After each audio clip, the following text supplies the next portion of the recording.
গাজা বাবার ছবি রাখা যাবে না, কোন ল্যাংটা বাবার ছবি রাখা যাবে না। সব কিছু উৎখাত করে কোন দেবদেবীর মূর্তির ছবি রাখা যাবে না। যত গায়রুল্লাহ আছে সবগুলো অন্তর থেকে, কলবের থেকে ধুয়ে মুছে পরিষ্কার করে এবারে একজনকে বসাতে হবে, ইল্লাল্লাহ। কাকে বসাতে হবে? এক মাবুদের ইবাদত করতে হবে। তার নাম কি? আল্লাহ ছাড়া যা কিছু সব কি? সব গায়রুল্লাহ বাতিল করতে হবে। আল্লাহ ছাড়া যা কিছু সব বাতিল। এইটার নাম হচ্ছে তাওহীদ। এটার নাম কি? দুইটা পার্ট। কয়টা পার্ট? বর্জন আর গ্রহণ। কি বললাম? আপনি আল্লাহকে মানলেন, এতে ঈমানদার হবেন না। আগে কি করতে হবে?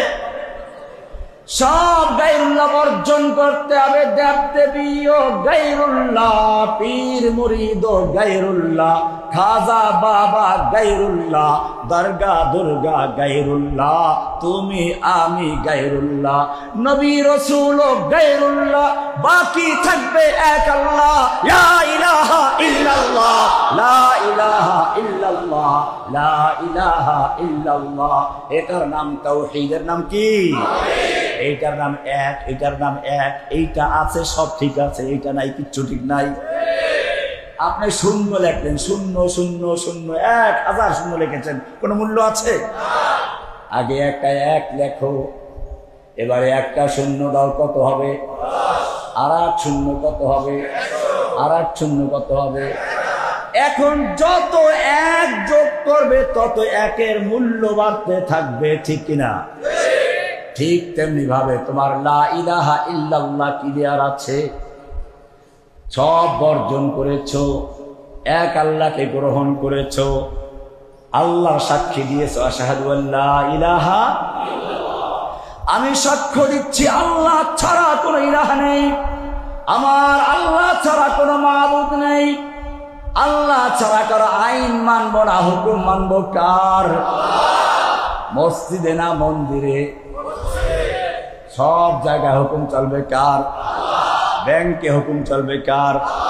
আদালতে কার? ব্যবসা প্রতিষ্ঠানে কার? সংসদে হুকুম চলবে কার? আছে?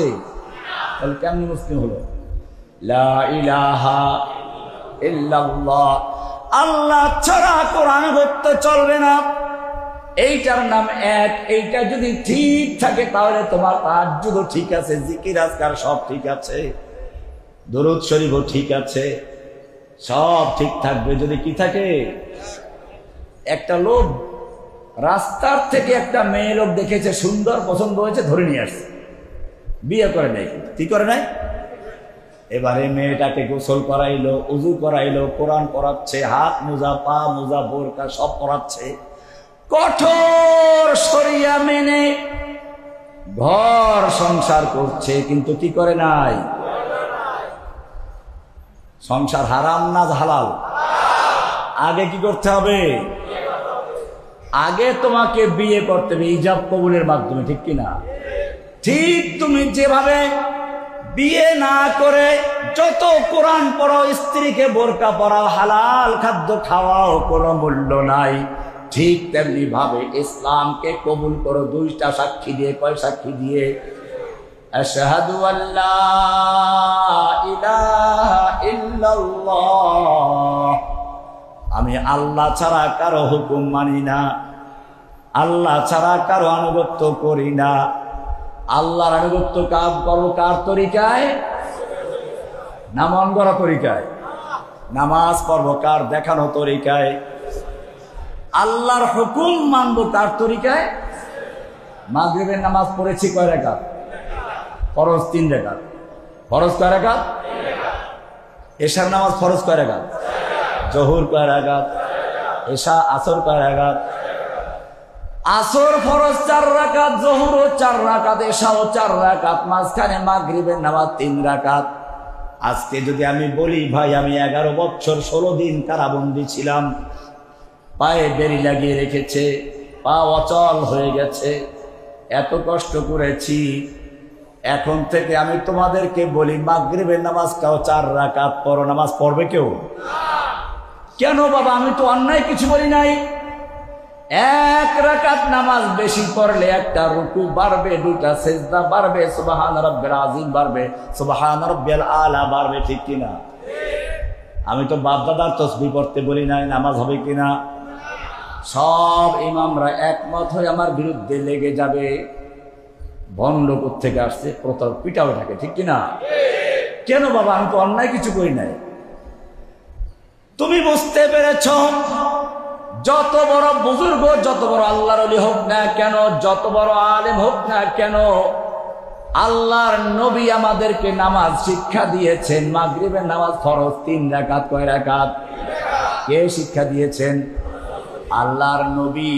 নামাজ পড়তে হবে, হুকুমটা কার? কিভাবে পড়তে হবে দেখাইছেন, তরিকা কার? রাসূলের তরিকায় মাগরিবের নামাজ আছে 3 রাকাত। এখন যত বড় মুফতি মুহাদ্দিস হোক না কেন, যত বড় ভালো জিনিস হোক না কেন, মাগরিবের নামাজ 4 রাকাত পড়া যাবে না, ঠিক কিনা?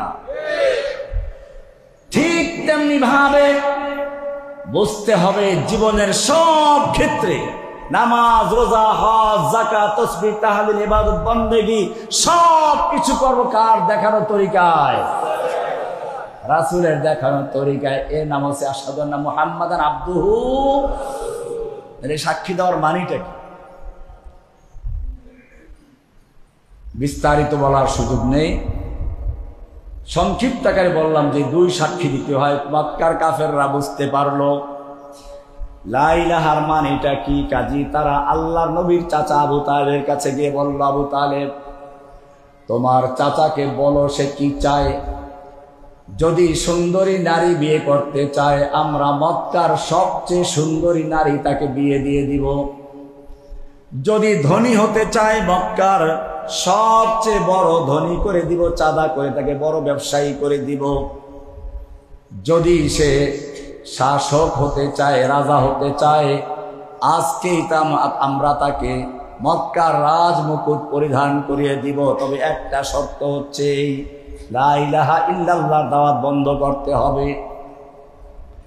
চাচা আবু তালেব আল্লাহর নবীর কাছে গিয়ে বললেন, মুহাম্মদ তুমি তো জানো এই লোকগুলোর ক্ষমতা কি, এরা কারা, এর প্রস্তাবটা মেনে নাও। আল্লাহর নবী চাচা আবু তালেবকে বললেন, ও আমার চাচা, শুনে রেখো, ওরা এই সকল সুযোগ সুবিধা না।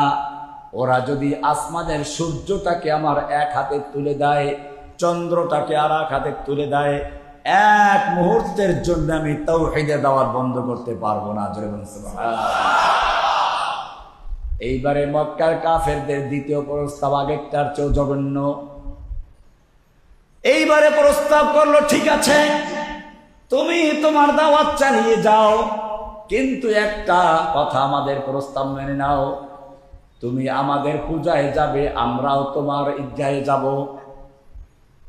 তোমরাও আমাদের সাথে মিলেমিশে চলবে, পূজায় গিয়ে আমরা তোমাদের সঙ্গে আড্ডা দিব। আবার আমরা তোমাদের মসজিদে গিয়ে জুমার নামাজের দিন হাজির হব। হয় না কিন্তু? হয়তো না। তাহলে ধর্ম যার যার উৎসব সবার কেমনি হইল? ওরা কি আমাদের ঈদের দিন ঈদের নামাজে আসে? আসলে বেশি থেকে বেশি গরু খাইতে আসে বা মিষ্টি খাইতে আসে। কিন্তু মুসলমানরা কি করে? ওদের পূজাখানায় গিয়ে হাজির হয়, ঠিক কিনা? मूर्ति पहराओ दे। उनको तहजीब ने हर बंद से आजाद किया, उनको तहजीब ने हर बंद से आजाद किया, लेके काबे से सनम खाने में आबाद किया। যেই মুসলিমদের যুবকদের কাজ ছিল রাতে বেলায় তাহাজ্জুদ পড়বে, দাঁড়িয়ে দাঁড়িয়ে আল্লাহর কাছে ক্রন্দন করবে। যেই যুবকদের কাজ ছিল কাবার পাহারাদারি করবে, আজকে সেই যুবকদেরকে শয়তান মসজিদের দরজার থেকে নিয়ে মন্দিরের দরজায় দাঁড় করিয়ে দিয়েছে। এখন তারা রাত ভর মূর্তি পাহারা দেয়, কারে খুশি করার জন্য? তুমি কাকে খুশি করতেছ? কার জন্য মূর্তি পাহারা দিচ্ছ? মূর্তি ভাঙলে ভারত হামলা করবে সেই ভয়তে নাকি?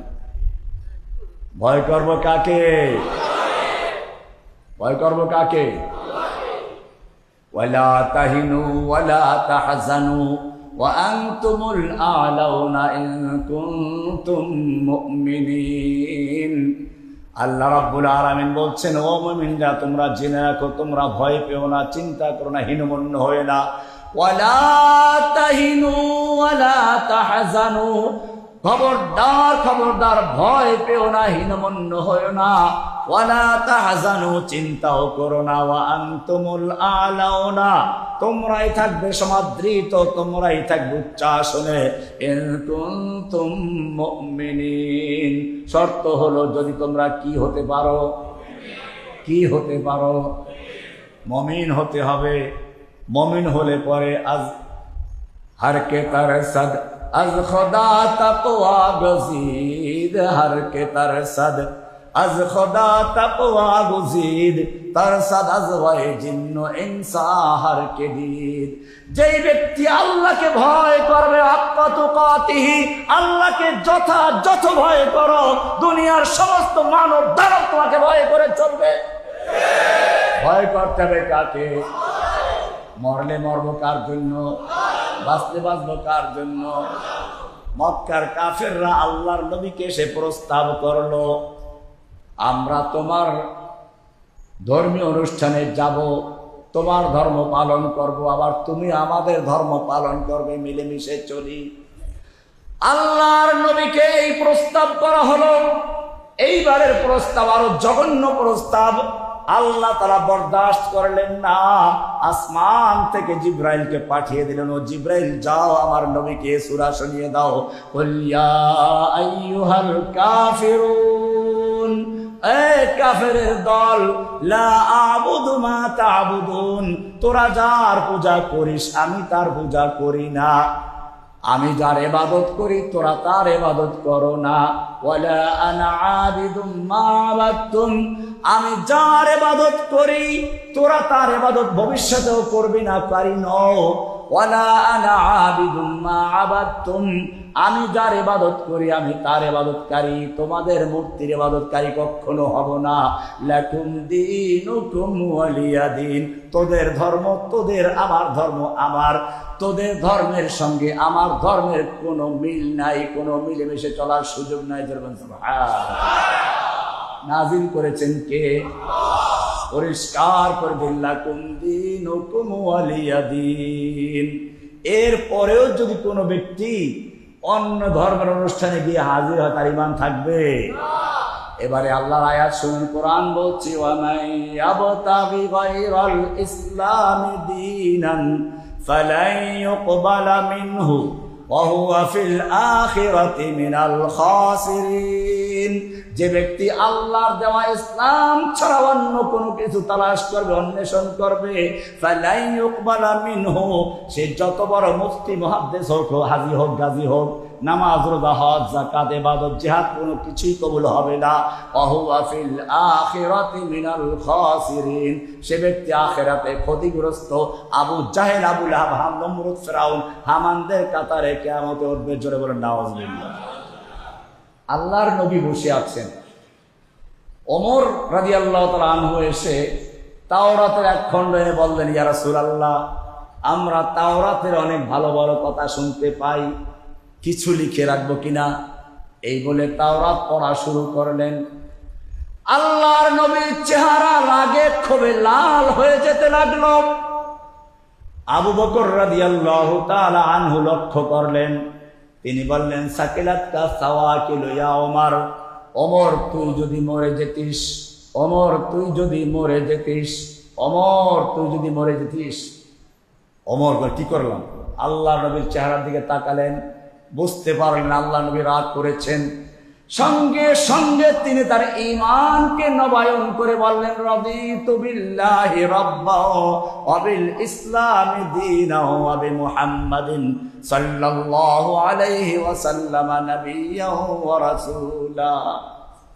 এবারে আল্লাহর নবী কি বললেন সেটাই বলা উদ্দেশ্য। আল্লাহর নবী বললেন, ও ওমর, তুমি আমার সামনে তাওরাতের কিতাব নিয়ে এসেছো, তাওরাত পড়া শুরু করেছো। জেনে রাখো, আজকে যদি এই তাওরাত যার উপরে নাজিল হয়েছিল সেই মূসা জীবিত থাকতো, আল্লাহি লাউ আন্না মূসা লাউ কানা মূসা হাইয়ান, আজকে যদি মূসা জীবিত থাকতো, ওয়া আদরাকা নবুওয়াতি, আর আমার নবুয়ত কাল পেত, মা ওয়াসিআহু ইল্লা ইত্তিবাই, তাহলে মূসা নবীর জন্য পরকালে মুক্তির কোনো উপায় থাকতো না আমার অনুসরণ করা ছাড়া। জোরে বলেন সুবহানাল্লাহ। বোঝা গেল একজন মুসলিমের জন্য আর কোনো সুযোগ নেই হিন্দুদের মন্দিরে যাওয়ার, একজন মুসলিমের জন্য কোনো সুযোগ নাই মাজারে যাওয়ার, পূজা করার, সেজদা করার। মাজারে সেজদা করা জায়েজ না হারাম? মূর্তির সামনে গিয়ে উপাসনা করা, প্রশংসা করা জায়েজ না হারাম? কি কঠিন অবস্থা। লাকুম দীনুকুম ওয়ালিয়া দীন, আমাদের একটা দিন আছে, কাফেরদেরও দিন আছে, ঠিক কিনা? আল্লাহর নবী আসছিলেন কি সবকিছু মিলেমিশে চলার জন্য, না দ্বীনে ইসলামকে বিজয়ী করার জন্য? এবারে শেষ কথাটা বলে দিচ্ছি, আল্লাহর নবীকে আল্লাহ কেন পাঠালেন, কি মিশন দিয়ে পাঠালেন? একই কথা কোরআনের তিন জায়গায় উল্লেখ করা হয়েছে। সূরা তওবার 33 নম্বর আয়াত, সূরা আল ফাতাহ এর 28 নম্বর আয়াত, সূরা সফের 9 নম্বর আয়াত আল্লাহ বলেছেন, ওয়াল্লাযী আরসালা রাসূলাহু বিল হুদা ওয়া দীনিল হক, আল্লাহ তাআলা তিনি তার রাসূলকে হেদায়েত এবং দ্বীনে হক দিয়ে প্রেরণ করেছেন। কেন পাঠালেন? লিইয়ুযহিরাহু আলাদ দীনি কুল্লিহি, অন্য সব দ্বীনে বাতিলের উপরে আল্লাহর দ্বীনে হককে বিজয়ী করার জন্য। জোরে বলুন সুবহানাল্লাহ। আমাদের কর্মসূচি পেয়ে গেছি, আল্লাহর দেওয়া দ্বীনে হক ইসলাম। ইসলাম হচ্ছে আল্লাহর কি দ্বীনে হক, আর বাকি সব কি দ্বীনে বাতিল, বাকি সব কি? এবারে নবীর কাজ কি? নবীওয়ালা কাজ। নবীওয়ালা কাজ কি? দ্বীনে বাতিলকে, দ্বীনে বাতিলের উপরে দ্বীনে হকটাকে বিজয়ী করা, ঠিক কিনা? বিজয়ী করবেন কেমনে? বিজয়ী করবেন কেমনে? দুইটা বোম মেরে নাকি? উল্টা পাল্টা করে একটা বদনাম হয় আমাকে, আমি কি এগুলো করতে বলেছি নাকি? মনে রাখতে হবে, আল্লাহর নবী তাওহীদের দাওয়াত দেওয়া শুরু করলেন মক্কায়। আবু বকর, ওমর, ওসমান, আলী, হামজার মতো লোক আল্লাহর নবীর সঙ্গে আছেন। মক্কার খানায় কাবায় তখনও 360টা মূর্তি দাঁড়িয়ে আছে। ইচ্ছে করলে রাতের আধারে গিয়ে কতগুলো মূর্তি ভাঙতে পারতেন কিনা? ভেঙেছিলেন? কেন ভাঙেন নাই সেটাই বুঝতে হবে। কারণ হচ্ছে এই, এখন যদি আমি 2টা মূর্তি ভাঙ্গি, কালকে ওরা আরো শক্তিশালী করে পাথর দিয়ে মূর্তি বানাবে। তার চেয়ে আমার কাজ হচ্ছে তাওহীদের আলো জ্বালিয়ে প্রত্যেকটা কাফেরের অন্তর থেকে মূর্তি উৎখাত করতে হবে। কাফেরের অন্তর থেকে মূর্তি ভেঙ্গে চুরমার করে দিতে হবে। যখন মনের মূর্তি ভেঙ্গে যাবে তখন রাস্তার মূর্তি ভেঙ্গে চুরমার করে দেবে, ঠিক কিনা? দেখেন না এই যুগেও কি হয়েছিল? একটা মূর্তিকে প্রতিষ্ঠিত করার জন্য লক্ষ লক্ষ টাকা, কোটি কোটি টাকা ব্যয় করেছে। কোথাও ব্রোঞ্জের মূর্তি, কোথাও পাথরের মূর্তি, কোথাও চায়নার থেকে, কোথাও থাইল্যান্ডের থেকে, কোথাও ভারত থেকে আনা হচ্ছে। 100 কোটি টাকা পর্যন্ত মূর্তির জন্য বাজেট, এক একটা মূর্তির বাজেট, ঠিক কিনা? মানুষের ভিতরে এমন ক্ষোভ তৈরি হলো, এমন রাগ তৈরি হলো, যখন সুযোগ পেল তখন শুধু মূর্তি ভাঙ্গে নাই, যেইগুলা ভাঙ্গা যায় না সেগুলো কেরেনের রশি লাগিয়ে কেরেন দিয়ে টেনে হেঁটে গুড়া গুড়া করে দিয়েছে, ঠিক কিনা? ও মুসলিম জাতি, এবারে তোমরা বুঝে গেছো তোমাদের কর্মসূচি কি। যুবক ভাইদের বলছি, এখন থেকে তোমাদের কাজ হচ্ছে রাস্তায় চলো, হাঁটতে চলতে, দোকানে, রিকশায়, সব জায়গায় দাওয়াত দাও। তাওহীদের দাওয়াত। কিসের দাওয়াত? লা ইলাহা ইল্লাল্লাহ। আল্লাহ ছাড়া কারো বিধান চলবে না। বিধান চলবে কার? হুকুম চলবে কার? ইবাদত চলবে কার? সিজদা চলবে কার? সব জায়গায় বিধান চলবে কার? যেই কোরআন দিয়ে নামাজ পড়ি সেই কোরআন দিয়ে দেশ চলবে, ঠিক কিনা? যেই কোরআন দিয়ে নামাজ পড়ি সেই কোরআন দিয়ে ব্যাংক চলবে, আদালত চলবে, ঠিক কিনা? বাস এইটাই এখন আমাদের কাজ। আব তো রহে বাস কাদমে আখির विरदे ज़ुबाए मेरे इलाह ला इलाहा इल्लल्लाह ला इलाहा इल्लल्लाह तेरे सिवा माबूद हकीकी तेरे सिवा माबूद हकीकी कोई नहीं है कोई नहीं अब तो रहे बस कादम आखिर विरदे ज़ुबाए मेरे इलाह ला इलाहा इल्लल्लाह ला इलाहा इल्लल्लाह ला इलाहा इल्लल्लाह। আল্লাহ তাআলা সুবহানাহু ওয়া তাআলা আমাদের সকলকে বিষয়গুলিকে বুঝার এবং আমল করতে দান করুন, আমিন। আল্লাহ তাআলা আমাদের সকলকে ঈমানের সহি জ্ঞান অর্জন করার দান করুন, আমিন। সকল প্রকার শিরক আর বিদআত থেকে বাঁচার তৌফিক দান করুন, আমিন। আল্লাহ তাআলা যেই কাজ পছন্দ করেন সেই কাজ বেশি করে করার তৌফিক দান করুন, আমিন। যে কাজকে অপছন্দ করেন তার থেকে বেঁচে থাকার তৌফিক দান করুন, আমিন। ইয়া রাব্বুল আলামিন, তুমি আমাদের এই সমাজে কোরআনের রাজ কায়েম করে দাও, ইয়া আল্লাহ। ইয়া আল্লাহ, কোরআনের রাজ কায়েম করার জন্য আমাদের জান মাল সবকিছু তোমার দিনের জন্য উৎসর্গ করার তৌফিক দান করে, আল্লাহ। ইয়া আল্লাহ, মাদারীপুরের প্রত্যেকটা যুবকের অন্তরে তুমি তাওহীদের বীজ রোপণ করে দাও, আল্লাহ। ইয়া আল্লাহ, প্রত্যেকের অন্তরে তাওহীদের ঈমানের বীজ রোপণ করে দাও, আল্লাহ। ইয়া আল্লাহ, তাদের মাধ্যমে এলাকায় তাওহীদের আলো ছড়িয়ে দাও, আল্লাহ। কোরআনের আলো প্রচার করে দাও, আল্লাহ। ইয়া আল্লাহ, সমস্ত মা দেব দেবী গায়রুল্লাহ যত কিছু আছে আল্লাহ, তোমাকে ছাড়া যত কিছুর পূজা করা হচ্ছে সবগুলো এই জাতির অন্তর থেকে উৎখাত করে দিয়ে শুধুমাত্র তোমাকেই বসাবার তৌফিক দান করে, ইয়া আল্লাহ। সুবহান রাব্বিকা রাব্বিল ইজ্জাতি আম্মা ইয়াসিফুন ওয়া সালামুন আলাল মুরসালিন ওয়ালহামদুলিল্লাহি রাব্বিল আলামিন।